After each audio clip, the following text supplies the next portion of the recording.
안녕하세요. QD1 홍사혁 원장입니다. 오늘은 눈밑지방재배치라는 수술을 제가 어떤 생각을 갖고 수술하는지, 제가 하는 이 어빔 눈밑지방재배치, 이 소프 어빔 눈밑지방재배치에 대해서 조금 말씀드리고 싶어서 이 영상을 찍게 됐습니다. 눈밑지방재배치란 수술이 다크서클을 없애는 수술, 눈밑을 좀 깔끔하게 해주는 수술. 근데 이 수술이 굉장히 심오합니다.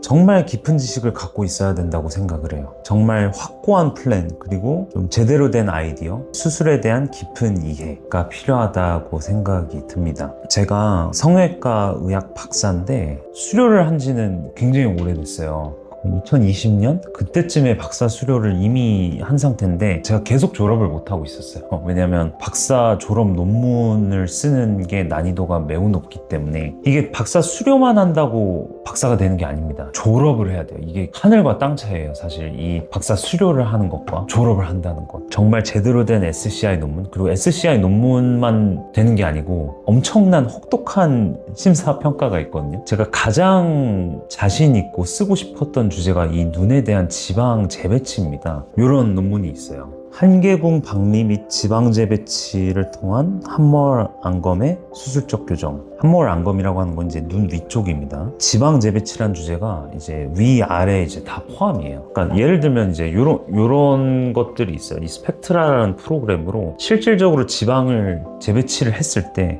어느 정도의 볼륨이 남아있느냐, 뭐 이런 식으로 뭐 초음파도 찍고 이런 걸 이제 통계를 해서 이제 박사 논문을 쓰게 됐는데, 논문으로 이 내용을 쓴다라고 하는 거는 진짜 너무나 힘든 일이긴 해요. 이 수술은 결국 미용적 목적이 대부분인데 어떤 연구 목적이 아니고 미용적으로 제가 수술을 하는 사람이다 보니까 이걸 연구로 논문을 쓰는 거는 굉장히 힘들어요. 그 중에서 제가 보여드리고 싶은 논문이 안드레 카밀란드라는 캐나다 성형외과 의사가 쓴 논문이고, 이 눈밑지방재배치의 역사를 논할 때 거론되는 인물 중 한 명입니다. The Historical Evolution of its Management. 이 Rillow Phenomenon이라는 개념이 나와요. 눈밑 지방이 튀어나오게 되는 이유가, 나이가 들면서 이 Rillow Phenomenon이 생긴다. 이 위에 있는 이 안화지방이 밑으로 내려오면서 아래에 있는 지방을 밀어낸다.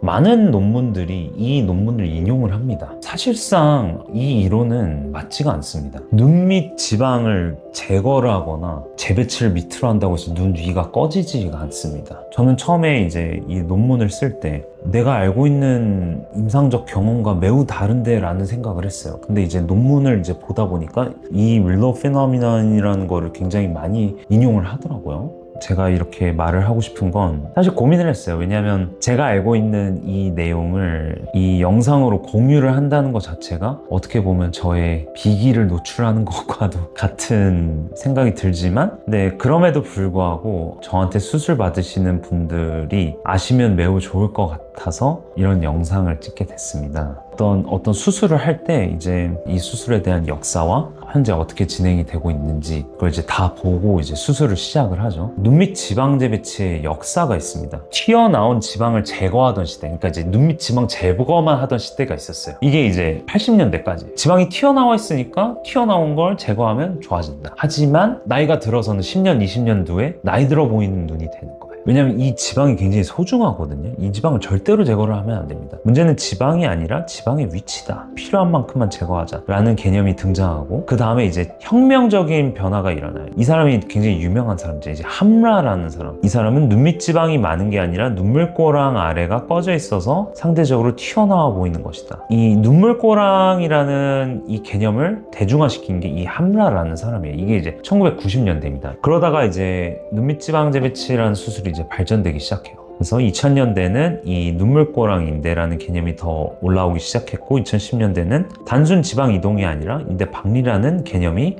강조된 거죠. 최소 침습 결막 접근 시대, 현재죠. 결막하 접근, 지방 보존, 지방 재배치, 눈물꼬랑 인대 박리. 특히 젊은 환자에게는 외부 절개 없이 결막으로 접근하는 경우가 많다. 여기까지가 현재인데, 제가 하는 수술이 한 시대가 더 바뀐다고 생각을 해요. 사실 큰 틀 자체는 완전히 새로운 건 아니에요. 하지만 강조점이 많이 다르죠. 지방을 그냥 단순히 재배치하는 개념이 아니고 이 스페이서처럼 깔아줘야 된다는 거예요. 스페이서 그래프트처럼. 그럼 이제 조직 이동성이 유지가 되면서 혈류 개선, 그리고 산소 공급이 개선된다는 거예요. 이른 나이에 받을수록 좋은가? 늦을수록 좋은가? 심해질 때까지 놔뒀다가 해야지. 어린 나이에 하면 안 돼. 왜 어린 나이에 하면 안 되지?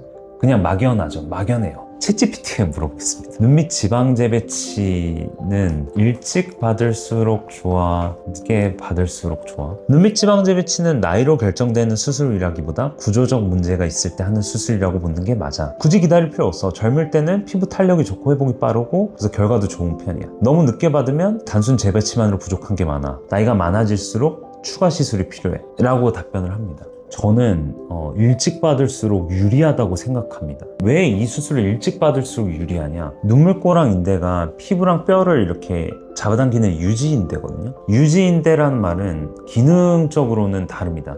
일반적으로 십자인대라든지 이런 거는 기능적으로 있는 인대고, 이 유지인대는 말 그대로 그냥 유지를 시켜주는 인대예요. 이게 피부랑 뼈를 세게 잡아당기면 안에 있는 안화지방이 이 밑으로 못 내려오고 튀어나오기 때문에 여기는 파이게 돼요. 그리고 세게 잡아당기면 혈류가 안 통합니다. 그러면서 색소 침착이 생겨요. 이 색깔이 어두운 이유는 피 색깔이에요. 이게 이 눈물꼬랑 인대 위로만 나타나죠. 그래서 이거를 이른 나이에 교정을 해야지 앞으로의 색소 침착이 안 생겨요. 근데 이미 한번 생기면은 이게 되돌리기가 난이도가 훨씬 어려워집니다. 그렇기 때문에 저는 일찍 받을수록 무조건 유리하다고 생각을 하는 사람이에요. 정말 과장되게 얘기해서 하나도 안 심해도 예방적으로 받으면 좋다고 생각합니다. 실질적으로 그렇진 않죠. 왜냐면 눈밑이 깔끔한 사람이 수술을 받을 필요성을 못 느끼죠. 이 눈물꼬랑 인대 박리를 일찍 한다고 해서 생길 수 있는 부작용이나 예측되는 게 없습니다. 오히려 장점만 있다고 생각해요. 저는 개인적으로. 제가 굉장히 많은 공부와 연구를 했어요. 근거가 없어요.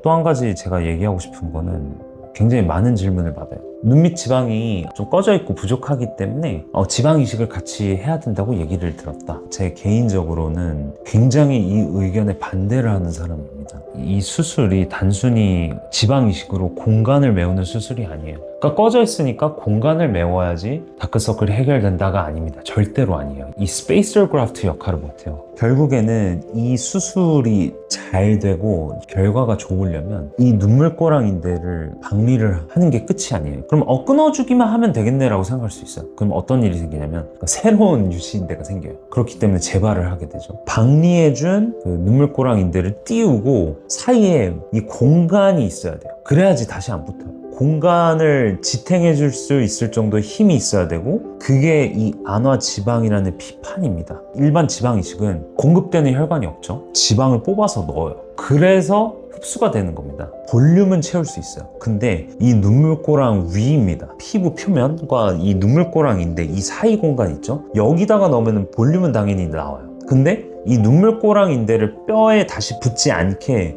예방하는 역할은 못 한다는 겁니다. 근본적인 원인이 해결이 안 된 상태에서 부피만 채우려고 지방 이식을 하는 거는 큰 의미가 없다는 겁니다. 반대로 얘기해서 이거를 제대로 지방 재배치를 시켜줘서 고정시켜서 혈류를 통하게 해주면 색소도 좋아져요. 어떤 수술을 할 때 이제 회복이 빨라야 됩니다. 부작용이 없어야 되고 안전해야겠죠. 그래서 저는 또 이제 어뷸 레이저라는 걸 이용해서 수술을 하고요. 왜냐면 미세하게 박리를 할 수가 있어서 제가 원하는 곳으로 들어갈 수 있거든요.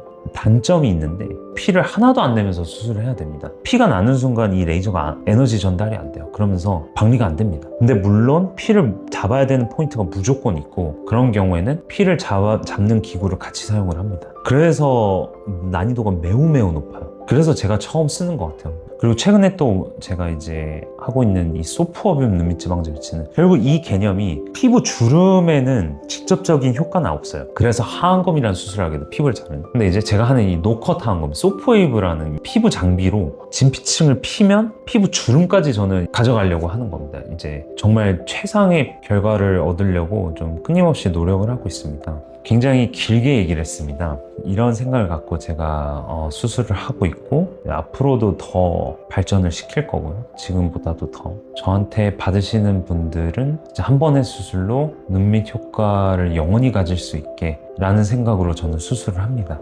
지금까지 QD1 홍사혁 원장이었습니다. 감사합니다.